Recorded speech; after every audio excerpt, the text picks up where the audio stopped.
स्वागत है आपका अपने YouTube चैनल अभी के क्लास में।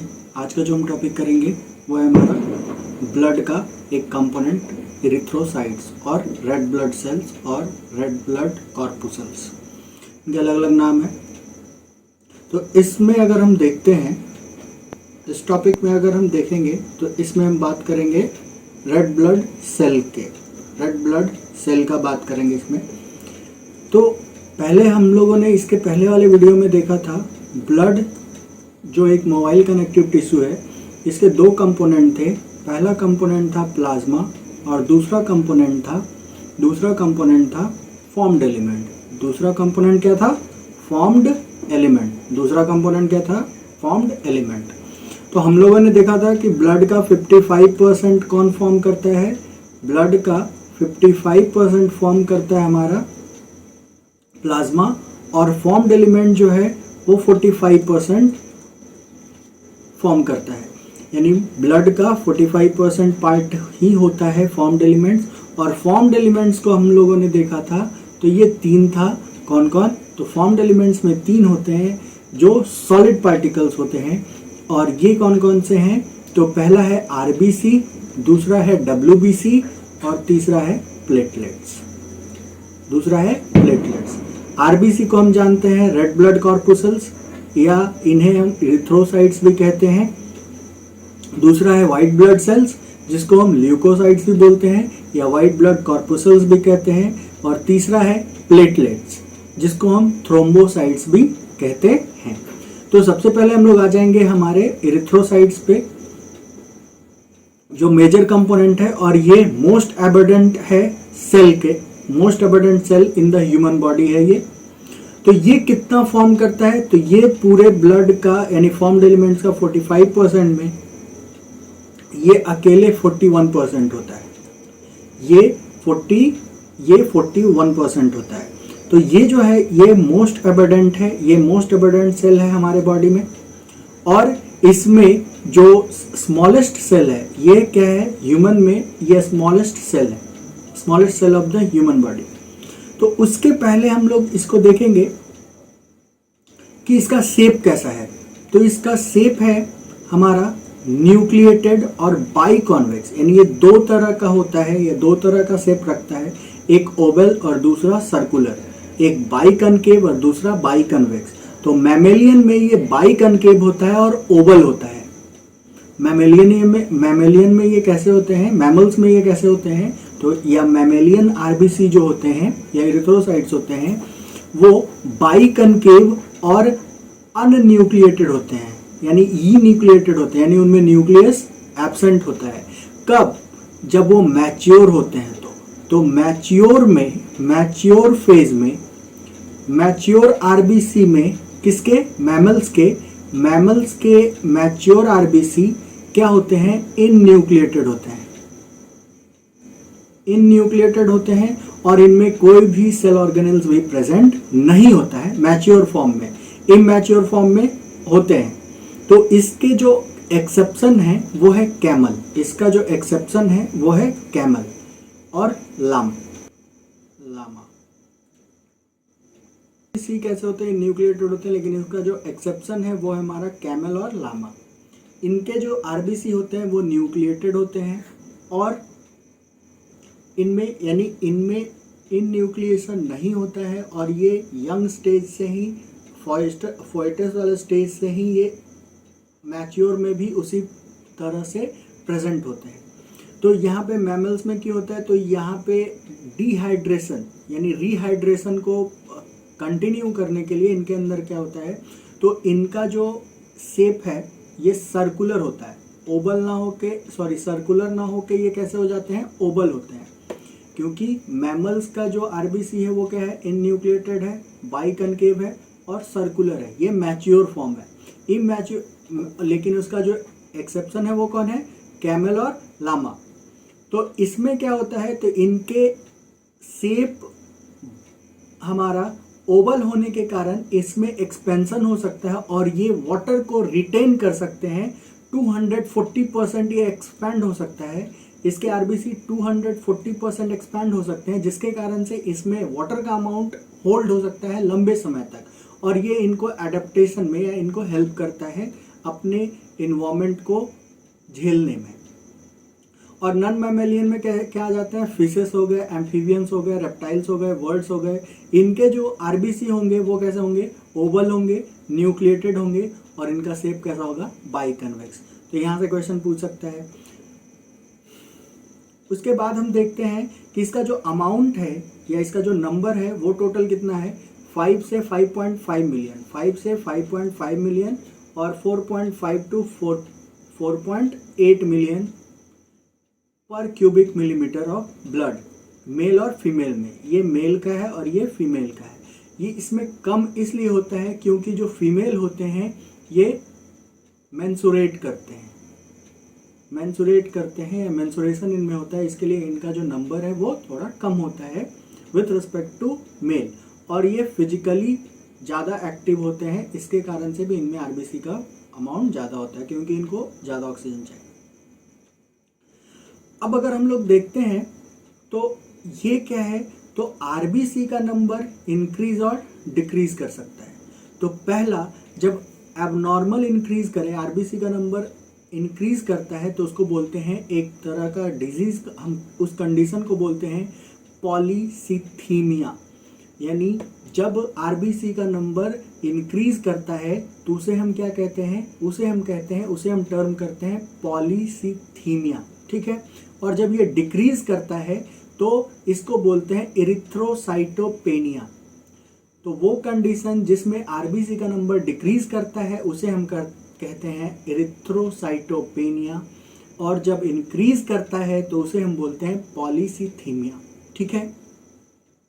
अब यहाँ पे ऑक्सीजन के लेवल में जब इंक्रीज या डिक्रीज होता है, क्योंकि हम आगे इसके फंक्शन में देखेंगे कि इनका main function transportation of oxygen है, जिसमें हीमोग्लोबिन के प्रेजेंस के कारण ये होता है, तो उसको हम देखेंगे।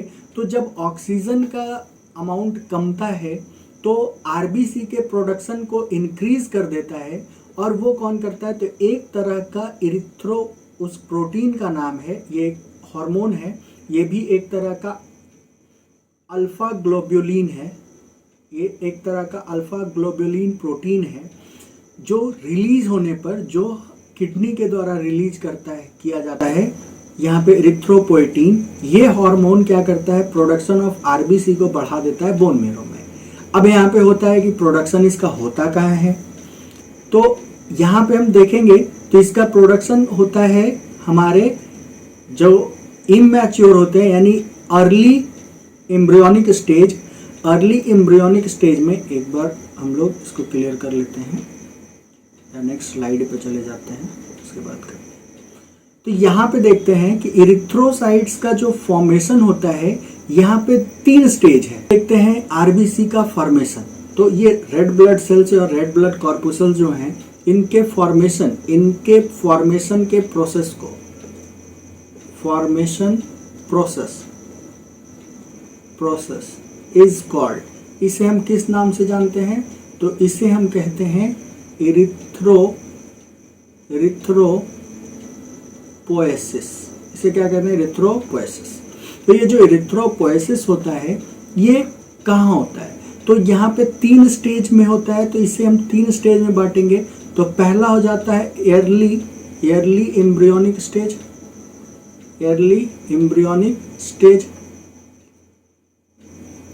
तो अर्ली एम्ब्रियोनिक स्टेज में एम्ब्रियोनिक मेम्ब्रेन में ही होता है, जिसे हम बोलते हैं यॉल्क सैक। इसे हम क्या बोलेंगे, यॉल्क सैक। अर्ली एम्ब्रियोनिक स्टेज में आरबीसी का फॉर्मेशन कहाँ होगा, यॉल्क सैक में। जो सेकंड है हमारा, वो है हमारा दूसरा कौन सा हो जाता है, तो ये हो जाता है लैटर एम्ब्रियोनिक स्टेज। तो लैटर एम्ब्रियोनिक स्टेज फॉर्म होगा लीवर और स्प्लीन में। कहाँ फॉर्म होगा, लीवर और स्प्लीन में, 2 जगह फॉर्म होगा, लीवर और स्प्लीन में। उसके बाद आ जाता है एडल्ट स्टेज, यानी आफ्टर बर्थ, जन्म के बाद। तो जन्म के बाद कहाँ होगा, तो जन्म के बाद होता है बोन मेरो में। कहाँ होगा, बोन मेरो में। तो बोन मेरो यानी लॉन्ग बोन्स होते हैं, हॉलो बोन्स, उनमें ये प्रेजेंट होता है बोन मेरो, जिसमें एक सेल होता है जिसको हम लोग बोलते हैं स्टेम सेल। इसे हम क्या बोलेंगे, स्टेम सेल। और इस स्टेम सेल का जो नाम है, जो सेल का नाम है उसमें, उसको हम बोलते हैं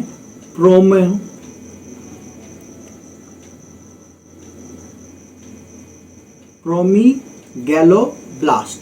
प्रोमीगैलोब्लास्ट, ये प्रोमीगैलोब्लास्ट जो होता है वो चेंज होता है, ये अपने आप को डिफ्रेंशिएट करता है एक दूसरे सेल में, जिसको हम लोग बोलते हैं प्रोनर्मोब्लास्ट।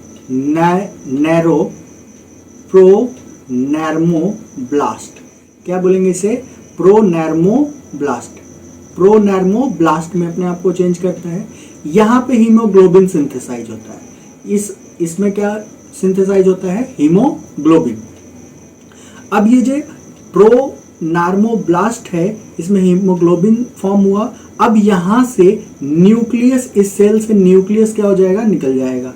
यहाँ से न्यूक्लियस निकल जाएगा, तो अब ये कहलाने लगेगा नॉर्मोब्लास्ट। क्या कहलाएगा, नॉर्मोब्लास्ट। और नॉर्मोब्लास्ट फिर अपने आप को चेंज करेगा एक दूसरे स्ट्रक्चर में, उसे हम कहेंगे रेटिक्यूलोसाइट्स। क्या बोलेंगे, रेटिक्यूलोसाइट्स, जो बाद में बनेगा इरिथ्रोसाइट्स। इरिथ्रोसाइट्स। तो ये सारा प्रोसेस कहाँ होगा, हमारे बोन मेरो में। ये सारा प्रोसेस कहाँ होगा, हमारे बोन मेरो में। ठीक है, तो अब यहाँ पे आरबीसी का जो एवरेज लाइफ स्पैन होता है वो होता है 120 दिन। कितना होता है, 120 दिन। और जाकर ये मरेगा कहाँ, बनेगा बोन मेरो में, और जाके इसकी डेथ जो होगी वो होगी स्प्लीन में। कहाँ होगी, स्प्लीन में। तो स्प्लीन में जब ये जाते हैं, यानी इनका जो फाइगोसाइटोसिस होता है कफर सेल के द्वारा, इसको हम एक बार क्लियर कर लेते हैं। तो आरबीसी का जो फैगोसाइटोसिस होता है कफर सेल के द्वारा, तो ये ब्रेक डाउन होते हैं, तो ये टूटते हैं हीमोग्लोबिन में। यानी हीमोग्लोबिन के जो, ये हीमोग्लोबिन में टूटता है, जो दो तरह से बना है, यानी दो कंपोनेंट है इसके। एक है आयरन कंपोनेंट जो हेमी कहलाता है, और दूसरा प्रोटीन कंपोनेंट है जो ग्लोबिन कहलाता है। इसका हीमोग्लोबिन को भी आगे देखते हैं, आगे देखेंगे। ये ग्लोबिन चेन जिसका डाइजेशन होकर ये अमीनो एसिड के फॉर्म में, प्रोटीन का जो फाइनल प्रोडक्ट होता है आफ्टर डाइजेशन वो होता है अमीनो एसिड। तो ये प्रोटीन है, ये डाइजेस्ट हो जाएगा। तो इसमें जो आयरन प्रोडक्ट है, ये जो आयरन प्रोडक्ट है जो हेमी है, ये हेमी जो पार्टिकुलेट्स हैं, ये दो पार्ट में ट्रांसफर हो जाएंगे। क्योंकि यहाँ पे जो बोन मेरो में जो ये फॉर्मेशन होने वाला है, आरबीसी का जो फॉर्मेशन होता है, वहाँ पे हीमोग्लोबिन का भी फॉर्मेशन होगा। यानी आरबीसी के फॉर्मेशन में कुछ रिक्वायरमेंट होते हैं रॉ मटेरियल, तो उसमें रॉ मटेरियल आयरन हो गया और प्रोटीन हो गया। उसके अलावा विटामिन बी और फॉलिक एसिड, विटामिन बी और फॉलिक एसिड का रिक्वायरमेंट होता है, तो ये रॉ मटेरियल होता है। तो ये फिर स्प्लिट होके ये आयरन फिर से कहाँ चला जाता है, बोन मेरो में, जहाँ पे ये रॉ मटेरियल का काम करता है। और दूसरा इसका ये लीवर में जाता है, और लीवर में ये चेंज होता है एक पिगमेंट का, जिसको हम लोग बोलते हैं बिलिरुबिन, और ये जाकर बाइल का फॉर्मेशन करता है। दो पिगमेंट, यहाँ बाइल में दो पिगमेंट हो जाते हैं, एक बिलिरुबिन और दूसरा बिलुबर्डिन। तो ये दोनों मिलकर जाकर गॉल ब्लैडर में स्टोर होते हैं बाइल जूस, जो फिर फर्दर फैट के डाइजेशन में हेल्प करता है। तो ये हमारा आरबीसी। इसके बाद अगर हम देखते हैं तो इरिथ्रोसाइट्स में, आरबीसी में, तो आरबीसी में एक होता है हीमोग्लोबिन। क्या होता है, हीमोग्लोबिन। ये एक पिगमेंट है। ये क्या है, पिगमेंट है। ये जो पिगमेंट है ये दो कंपोनेंट से मिलकर बना है। इसको हम देख लेते हैं। हीमोग्लोबिन जो है वो दो पिगमेंट से मिलकर बना है। पहला है प्रोटीन और दूसरा है आयरन कंपोनेंट। तो प्रोटीन जो है वो है ग्लोबिन, और आयरन जो है वो है, जो आयरन है वो कहलाता है हेमी, इसलिए इसका नाम पड़ा हेमीग्लोबिन या हीमोग्लोबिन। तो जो ग्लोबिन चेन होते हैं इसमें हमारे ये जो हीमोग्लोबिन है वो टेट्रामर है। क्या है, टेट्रामर, यानी 4 चेन। तो इसमें जो चेन है वो अलग अलग हैं।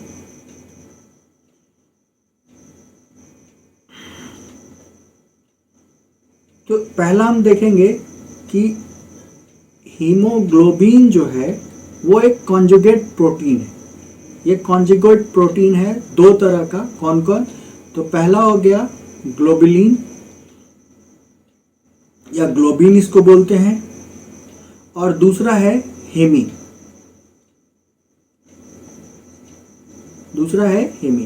तो ग्लोबिन जो हमारा है वो है हमारा प्रोटीन, और दूसरा हेमी जो है वो है आयरन कंटेंट। इसमें आयरन है यानी Fe2+।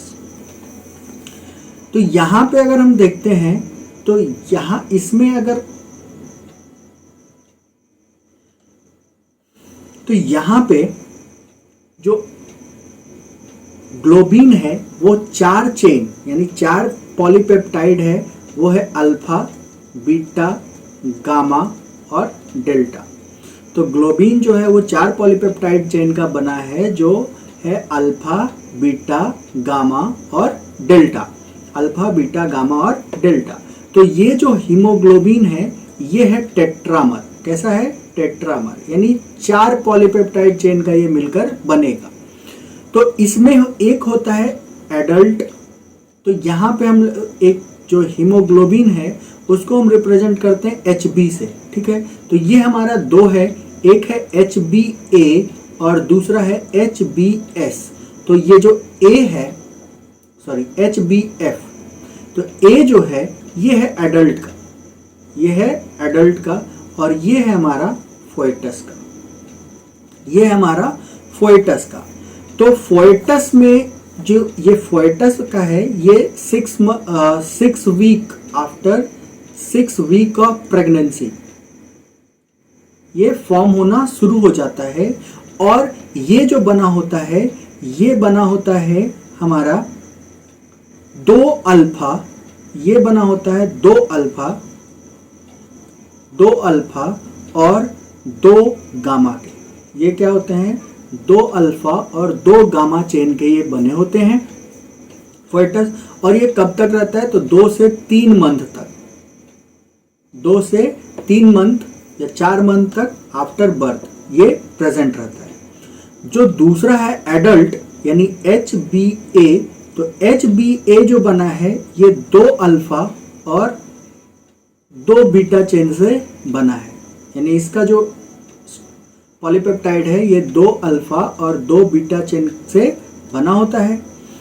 और जो हीमोग्लोबिन है ये 3 है, HbA, HbA1 और HbF। तो HbA को तो हम लोग देख लिए, ये 2 अल्फा और 2 बीटा है।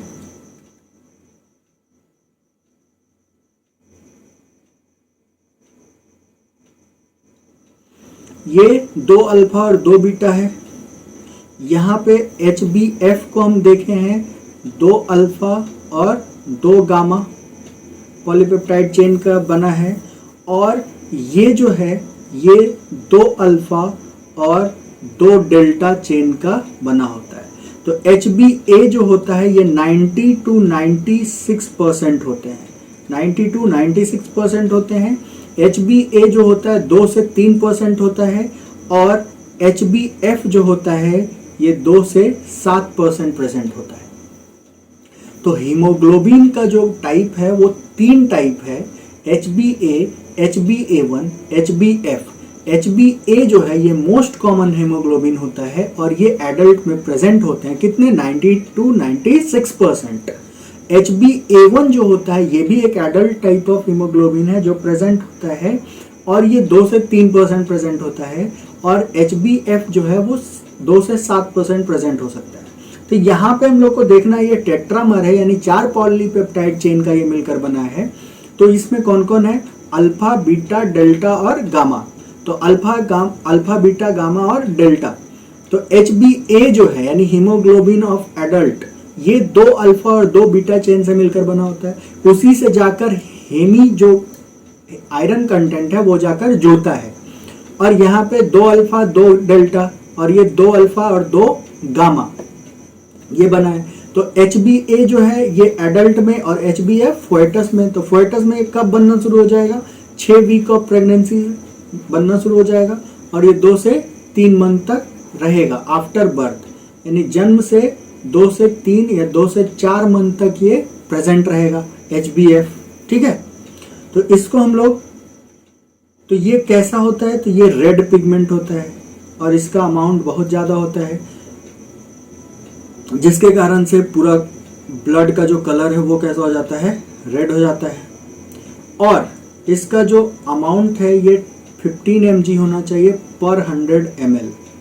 पर 100 ml ब्लड में इसका अमाउंट कितना हो जाना चाहिए, 15 mg। किस में, तो ये होगा मेल में, ये होगा मेल में, और हमारा 14 mg पर 100 ml ये हो जाएगा फीमेल में। यहाँ फिर से हम लोग ये यही बोलेंगे कि यहाँ पे मेंस्ट्रुएशन, यानी फीमेल जो होता है वो मेंस्ट्रुएशन में जाते हैं, इसलिए। अब हम लोग देखते हैं, तो हीमोग्लोबिन ये कैसा है, तो कंजुगेट प्रोटीन है जो किसका बना है, एक प्रोटीन जिसको हम लोग बोलते हैं ग्लोबिन, एक प्रोटीन जो बना है वो बना है ग्लोबिन, और दूसरा जो है वो कहलाता है नन प्रोटीन कॉल्ड हेमी। ये आयरन कंपोनेंट होता है, आयरन कॉम्प्लेक्स है पोरीफायरिन। ठीक है, 100 ml में 12 से 16 ग्राम ऑफ हेमोग्लोबिन होना चाहिए, यानी 15 किस में होगा, 15 mg किस में होगा, तो ये होगा मेल में पर 100 ml, और ये दूसरा हो जाएगा 14 mg किस में, तो फीमेल में। ठीक है, अब इस फॉर्मेशन ऑफ इरिथ्रोसाइट्स को हम लोग इरिथ्रोपोएसिस कहते हैं, पहले देख लिए हैं। एम्ब्रियोनिक स्टेज में आरबीसी कहाँ प्रोड्यूस होता है, तो यॉल्क सैक में होता है। लैटर स्टेज में कहाँ होता है, लीवर और स्प्लीन, लैटर एम्ब्रियोनिक स्टेज में। लेकिन एडल्ट में कहाँ फॉर्म होता है, तो बोन मेरो में, और इसको हम लोग क्या बोलते हैं, उस सेल को बोलते हैं हीमोसाइटोब्लास्ट। उस सेल को हम लोग क्या बोलेंगे, हीमोसाइटोब्लास्ट। अब आयरन और प्रोटीन जो होते हैं वो रॉ मटेरियल होते हैं। इसके अलावा विटामिन B12 और फॉलिक एसिड आरबीसी के मैचुरेशन को स्टिमुलेट करता है, उत्प्रेरित करता है। जो एवरेज लाइफ स्पैन है वो कितना है, 120 दिन है। और ये कहाँ जाकर ख़त्म होता है, स्प्लीन में, इसलिए क्या बोलते हैं, ग्रेवयार्ड ऑफ आरबीसी। इसे हम लोग बोलते हैं आरबीसी का कब्रगाह, आरबीसी का कब्रगाह कहते हैं। क्यों कहते हैं, क्योंकि उसमें आरबीसी जाकर मरता है। ठीक है, तो फंक्शन ऑफ आरबीसी क्या है, तो ये हेल्प करता है रेडियली, इसमें कंबाइन होते हैं ऑक्सीजन किससे, तो HB पार्ट से, हीमोग्लोबिन वाले पार्ट से। और एक हीमोग्लोबिन वाले जो होते हैं वो कितने मॉलिक्यूल को ले जा सकते हैं, तो 4 मॉलिक्यूल ऑफ ऑक्सीजन को ले जा सकते हैं, और ये क्या फॉर्मेशन करते हैं, ऑक्सी हीमोग्लोबिन। दूसरा है ट्रांसपोर्ट ऑफ कार्बन डाइऑक्साइड, तो कार्बन डाइऑक्साइड भी ट्रांसफर्ड होते हैं। इसमें कौन प्रेजेंट होते हैं, तो पोटेशियम कार्बोनेट प्रेजेंट होता है। ब्लड के पोटेशियम कार्बोनेट से कार्बन डाइऑक्साइड रिएक्ट करता है और फॉर्म करता है पोटेशियम बाइकार्बोनेट, और पोटेशियम बाइकार्बोनेट के फॉर्मेशन से किसमें, तो कार्बोनिक एनहाइड्रेज वहाँ पे प्रेजेंट रहेगा, तब ये पूरा प्रोसेस होता है पोटेशियम बाइकार्बोनेट, और इस फॉर्म में ये क्या होते हैं, तो ये मूव होते हैं। अब इसके बाद हम लोग देखते हैं, तो ये क्या करते हैं, तो एमिनो ग्रुप यानी NH3 ग्रुप से भी ये क्या करते हैं, कंबाइन होते हैं, और ये फॉर्म करते हैं, अमीनो ग्रुप से ये फॉर्म करते हैं ये NH3 यानी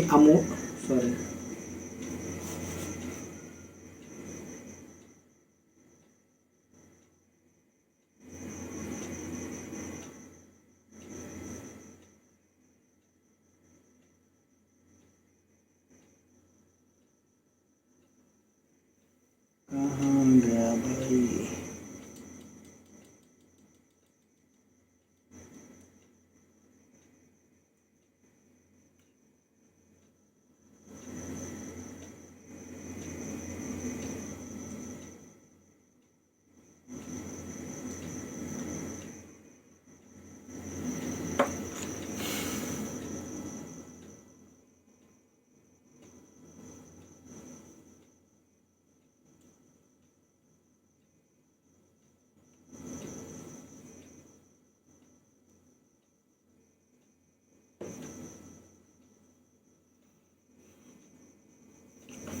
तो कार्बन डाइऑक्साइड जो होते हैं वो एमिनो ग्रुप से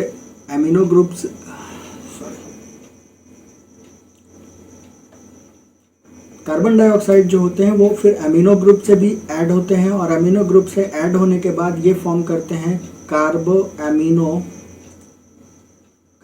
एमिनो हीमोग्लोबिन। कार्बो एमिनो हीमोग्लोबिन का फॉर्मेशन करते हैं, और इसमें कार्बन डाइऑक्साइड का भी रिमूवल में ये हेल्प करता है, ट्रांसपोर्टेशन में हेल्प करता है। दूसरा, maintenance of pH of blood. Haemoglobin जो है वो एक्ट करता है एक्सीलेंट एसिड बेस बफर के जैसा। अगर ब्लड एसिडिक हो जाएगा तो क्या हो जाएगा, ऑक्सीजन कैरिंग कैपेसिटी घट जाएगी। क्या हो जाएगी, ऑक्सीजन कैरिंग कैपेसिटी घट जाएगी। ऑक्सीजन कैरिंग कैपेसिटी घट जाएगी, जिसके कारण से क्या हो जाएगा, कब होगा ये ऐसा, तो जब ब्लड एसिडिक हो जाएगा। तो उसको मेंटेन कौन करता है, तो हीमोग्लोबिन मेंटेन करता है, एक्ट करता है। तो कितना होना चाहिए, 6.8 से लेके 7.8, यानी 7.8 से ना ज़्यादा होना चाहिए और 6.8 से नीचे नहीं जाना चाहिए। ऐसे जो ब्लड का पीएच है वो कितना है, 7.4। ठीक है। इसके बाद अगर हम देखते हैं,